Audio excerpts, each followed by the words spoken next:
Welcome. I'm Melissa Vernon, the Director of Client Engagement at Natural Capital Partners, and thank you for joining our webinar today on the details behind setting a science-based target. This is the 6th webinar in our climate finance series, and we've been holding 30-minute virtual conversations in a rapid-fire format, no PowerPoint, to support you in a range of topics related to your climate action. We've got everybody on mute today, but we do have a question box over on the side of your screen, where if you have any questions for myself or for my co-presenter, Josh Whitney, you can type them in there and we'll work to address them during the course of our quick conversation today. This webinar is really designed to cover some of the questions we get from our clients about science-based targets and how they fit into their climate action plans. We know from our research we did last summer on the Fortune Global 500 that 23% of companies in that list have a carbon neutral, a 100% renewable electricity, or science-based target commitment by 2030. And within the US and Europe, 34% have one of these targets. So we know science-based targets are very well aligned with setting a target around carbon neutrality and renewable electricity. So we want to take this time to understand a little bit more about science-based targets and how they may work for you, hit on some of the top questions and struggles that organizations have as they're working to launch their journey into science-based targets. So today I've got Josh Whitney with Anthesis, who's joined me and has worked with quite a few clients from a range of sectors on this topic. So Josh, a quick introduction.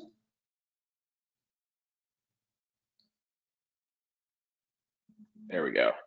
Hi, good morning and afternoon, everyone. My name is Josh Whitney. Happy to be here in the virtual world with you all. I'm an executive director and one of the co-founders of Anthesis Group. We are one of the world's largest and leading dedicated group of sustainability professionals working with clients around the world to deliver sustainable performance across their operations and supply chain products and services, and have done a lot of work with companies over the last 4 to 5 years now on moving from general GHG and emission targets to science-based targets and helping them navigate the entire process from understanding the scope and applicability to understanding what is right for them, and then getting into the mechanics and fundamentals of goal implementation across their scope 1, 2, and 3 emissions. So happy to chat, dive into the details. Great. Well, to get us started, we'd like to conduct a quick poll just to see where you need the most support on science-based targets. So you can select as many of these as are appropriate for your organization.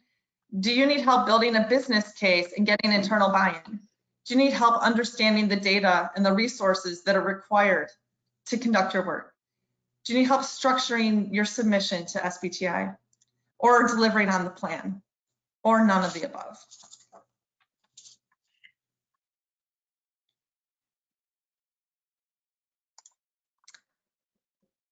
All right, we've got people responding, and let's see where we show up. So looks like 57% of you both need help understanding the data and the resources required, as well as delivering on the plan.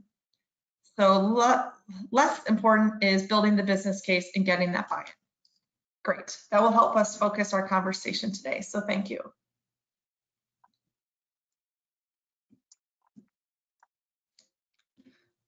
All right, so Josh, can you just, to start off, talk about committing to a science-based target? What kinds of companies are these most appropriate for? And if you're thinking about it, how should you prepare your team and resources required to get that buy-in? Yeah, absolutely. So, the good news, bad news is that this is really applicable for every company. Obviously the world needs to decarbonize and reach net zero by 2050. And that's really not specific to any sector, and we are actually all in this together. There are obviously more critical industries to get engaged first. SBTi has done a great job of identifying those in a lot of their guidance and methodologies that came out originally, and they're kind of the obvious heavy hitters of industry, from oil and gas and utilities to the extractive industries and those that are doing chemical manufacturing, materials, and the like. Transportation sector would be another one that is quite large. And the good news is that a lot of companies in that sector are taking a leading position now and making commitments around science-based targets and other more progressive goals around climate and carbon. In terms of, thinking about how to prepare, number one, it is worth giving a good look at your supply chain and understanding that specifically, because that's where things get a lot more challenging in terms of collecting data, managing information, and understanding what types of targets can make sense for you. Companies that make products should also take a different view on this, because your influence and ability to drive change in your supply chain and your products will be quite different than if you're a company that is in more of a B2B or a services kind of an industry. With regards to resourcing and planning, the kind of classic answer from a consulting point of view is that it really depends, and every company is in fact quite different. I'll kind of split that into thinking about it from, are you a kind of a first timer going into the world of GHG accounting and goal setting versus those companies that are maybe more mature and they're looking to really step up their goal setting commitment. So from the first timer set of perspectives, obviously have to do an inventory first.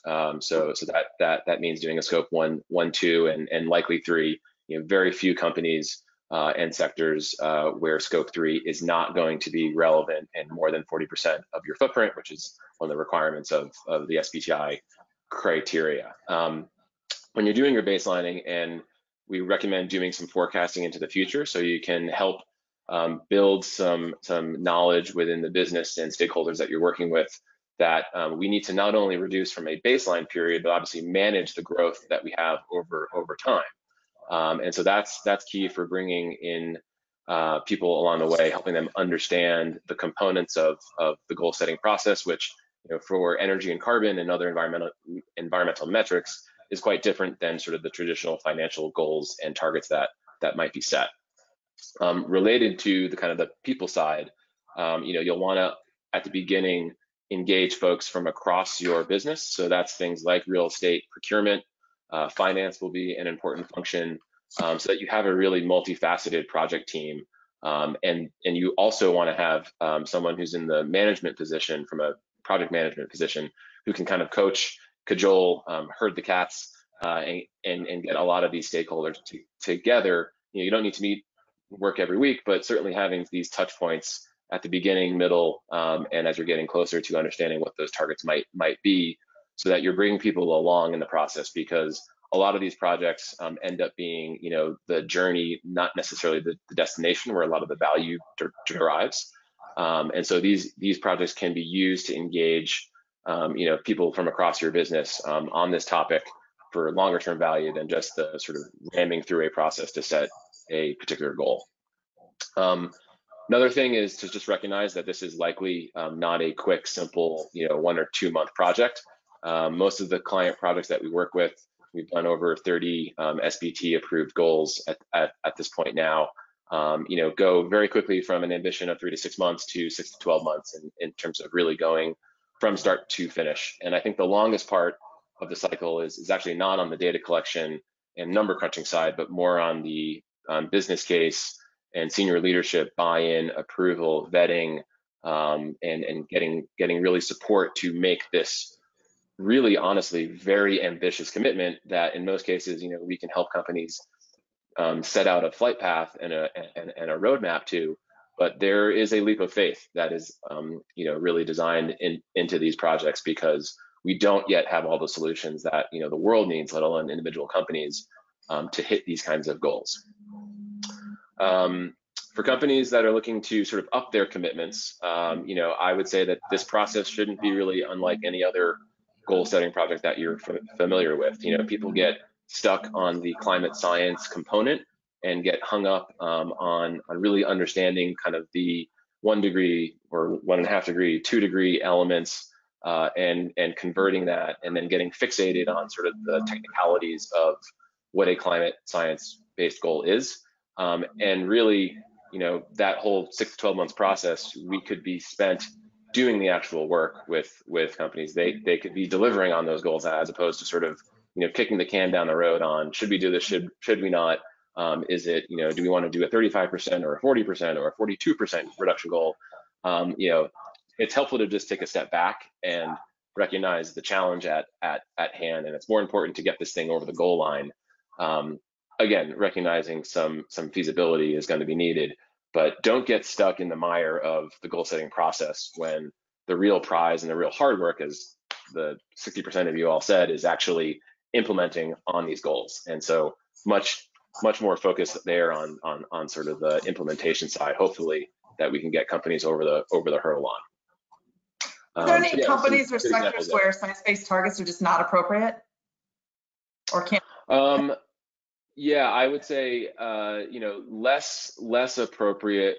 Certainly, you've got the folks who have a light footprint. So certainly professional services and related industries who have a light touch. They're going to take a different approach to the types of goals that would be set here and kind of where their influence and their impact is.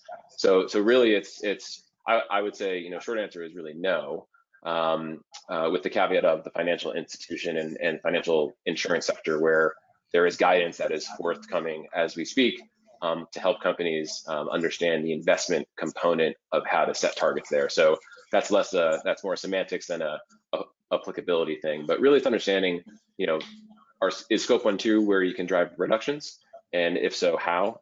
Primarily with renewables, or is it really scope 3, and is it really around engaging suppliers in their process, or around the products that you make and driving efficiencies through that side of things?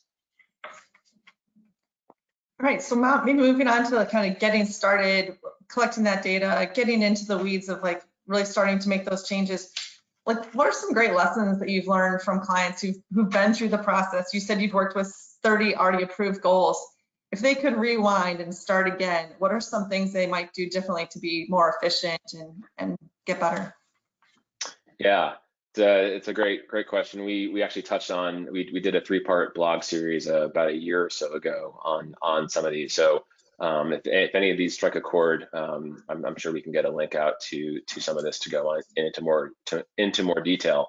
Touched on this a little bit, but that there is that getting some perspective piece. So really understanding where your business is today. Just talked about a minute ago, SBTs and sort of fit. If you're a high growth business, it's a very different story, and there are definitely different constraints that you're up against in terms of a goal achievement than if you're in a sector that's growing at a 1 or 2 or 3% growth rate over time. The other thing that is relevant here too in the perspective piece is understanding what your leadership needs. We often see a big delta between a company where the CEO has drank the Kool-Aid, understands climate emergency, and is willing to do whatever it takes, regardless of a super tight business case. And then we also have many clients who need to show their homework and need a bottom-up, super rigorous, CapEx, weighted average cost of capital, marginal abatement cost curve, every project that I identified, at least out to 5 years, to know that they can chip away at this over time to have any hope of getting leadership approval. So I guess the short answer would be know your audience and know what you need to show to get a goal approved in the shortest amount of time possible, because that should be the least of your kind of worries and where your energy is put. Mentioned this earlier, but this is not a solo exercise. So engagement is really key. Getting champions brought on board, because they're the people that are going to be caught holding the bag when this thing gets approved and have to do the reduction work. So getting buy-in early, finding those champions, people who have either passion about this or see it as a business opportunity for them, give them the keys so that they can own the initiatives that they will undoubtedly need to be doing to take action. This was one of the poll interest areas, so good data. It does matter, but it's also shouldn't be sort of the crutch that you rely on. Scope 1 and 2 obviously is very different than scope 3 data. And so while we obviously want to have really good data set and a good baseline to understand, where to go from here, scope 3 is a totally different game, and it requires providing a level of context both to your team as well as to folks in the business that this data is going to change over time. Your baseline is likely going to change. The methodology and the way you collect data, the quality of the data that you're able to get from your suppliers, and the quantity is going to hopefully get better and evolve over time. So that means, maybe the goalposts don't change, but the players on the field are going to actually be moving quite frequently. And for most people, that's a very discomforting and uncomfortable position, because it's, I thought we were going to do this and now we're doing that. That is the nature of the beast. We are all collectively figuring out how to tackle, in particular, scope 3 reductions, accounting, and reporting. Both the biggest companies in the world, and we're really asking suppliers now to sort of skip to the end and get to where most companies have taken 5 or 10 years to get to. We're saying we want to have you guys do it faster. So just getting comfortable with that sort of diversity of data and footprint is a really important thing. And then managing that change over time to understand and get visibility on what actions you're taking and how they're relating to a reduction, hopefully, in your footprint. Are there any trends in what companies can implement quickly to start reaching those goals to kind of help get that early buy-in and commitment? Yeah, I mean, in terms of some of the tactics, I would say, there are some sort of obvious places that every company will have an opportunity to sort of identify and take some action around. So, if you have a fleet or you touch transportation, electrification is obviously a big area of opportunity. The business case is quite a bit longer. But hopefully that will be changing over time, oil prices notwithstanding at the moment.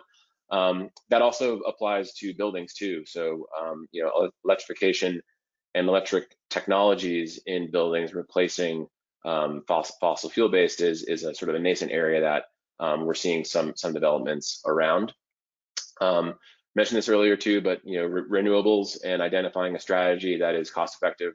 It's wonderful now that beyond unbundled RECs, a renewable strategy can be, at worst cost neutral and at best be cost advantageous in most cases. Obviously, there are caveats there, and the market is still dynamic. But renewables can get you a big win, both on a financial risk reduction basis, but also for most companies is going to be your absolute immediate easiest path to taking a big bite out of your scope 1, 2 footprint and showing good progress towards any goal.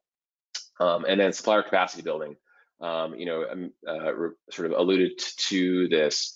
It's very important that companies understand and actually sort of absorb the fact that asking your suppliers to do X, set a inventory or develop an inventory and set a goal is a big ask. And most companies are not putting this as a absolute requirement of doing business with them, which is absolutely understandable. And so, but you're going to have to help them get and make progress in half to more than half the time that it took you to go through your own process. So there is a onus on the leaders of the world, I think, and companies throughout the whole tier, and then consequently a domino effect to really build capacity of all of our supply chain to do this work faster, more efficient, and to take action quicker.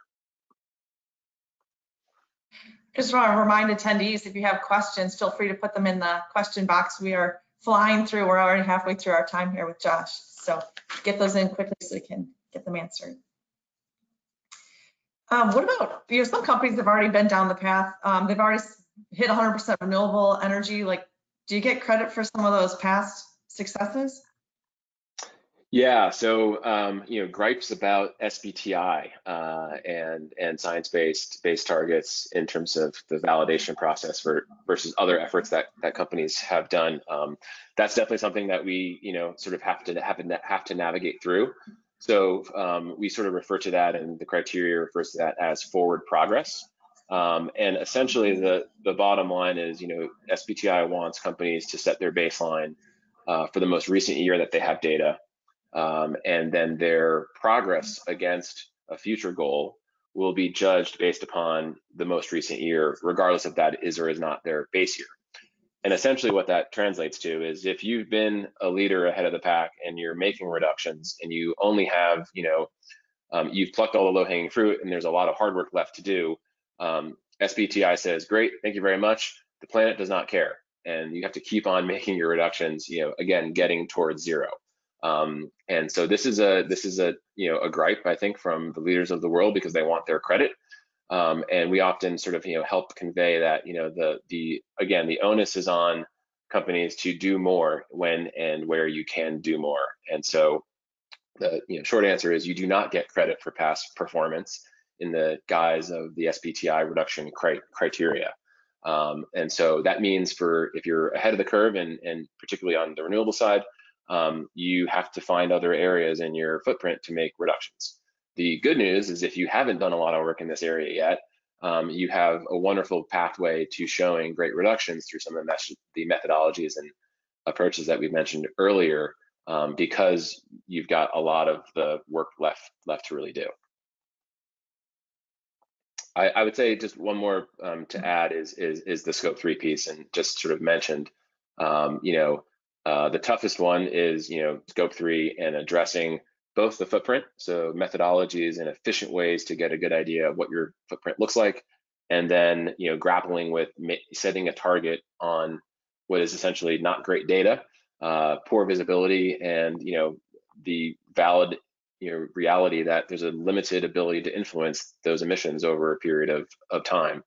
So scope 3 is absolutely where we're spending much more time with companies today, because that is sort of the next frontier, or the now frontier of where companies are trying to understand a strategy around absolute reductions or supplier engagement, what else they can be doing to drive action. Great. So based on your work with those 30 SBT approved goals, what's it look like in the implementation phase, making these reductions actually happen? Yeah, so the real work begins, right? We recommend that, I think, during the planning phase and the target setting phase, you are identifying that sort of flight path for how to achieve targets. And that process, I think, is sort of a self-fulfilling way that, once you're successful, you've hopefully built some kind of a governance committee. You have multiple stakeholders involved from all the key areas. And again, this is not a surprise once CEO and marketing release the news about the target, that there's now work to be done. In terms of timeline and kind of priority, that also depends. It's worth noting that for companies that take the supplier engagement route for scope 3, the timelines are only 5 years from when you set your target. So you have a much shorter time frame for that goal commitment cycle to be achieved. Whereas for absolute reductions, most companies at this point are really anchoring their goals around 2025 and 2030 as their nice round numbers, and they're just far enough out in the window to sort of begin implementing projects, and knowing that there is a bit of a cycle there. So stakeholder engagement, creating some cross-functional governance, that's really important to the process, so you can hit the ground running. Because the timelines are sort of long, it's really important that you establish, some interim milestones that you can have people be accountable to, because that's, the great challenge of this work is the timelines are long, and it's very easy to just sort of keep putting this off and not making progress, and then all of a sudden, we're not where we all want to and need to really be. So really breaking the work down into obviously scope 1 and 2, leveraging hopefully some feasibility and deep diving work that you've done on understanding how we get there, and then putting project teams in place, and hopefully from the sustainability perspective, you're just playing quarterback or offensive coordinator. You should have less work to do at this point, because you're delegating responsibility for action across the rest of the company. And that, I think, is the best path forward for companies, where you can have that delegation of responsibility and also budgets, because that's always a reality in terms of getting things done and who's going to pay for it. We did get a question in about the SBTi tool. A new version was launched in April. Any advice on that? Yeah, tools, great question. Haven't talked about that. So there are infinite ways to kind of do this. There's obviously lots of different methodologies for how to set a target and make sure that it is aligned with climate science.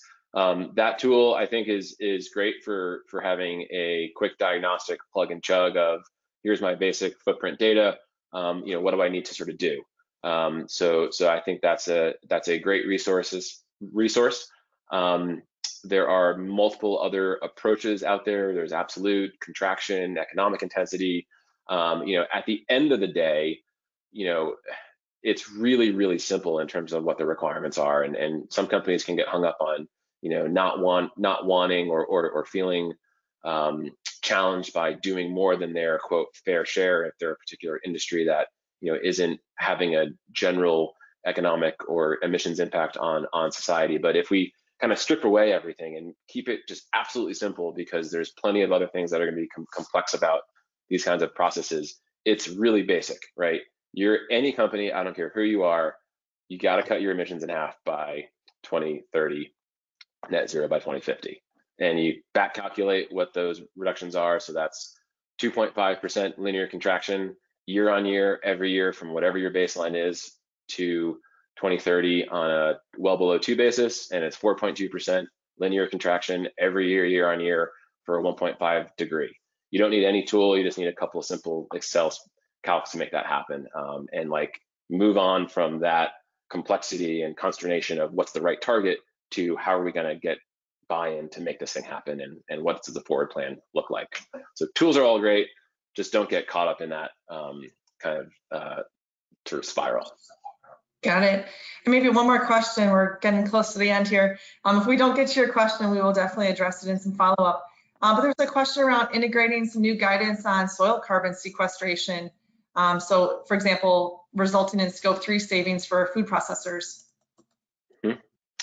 Yeah, great one. So to the point earlier, this is sort of a movable feast. It's rapidly evolving. NGO organizations, the powers that SBTi be, companies who are contributing, we're all figuring this out as we go, and so things are changing rapidly. So guidance for different sectors is coming out.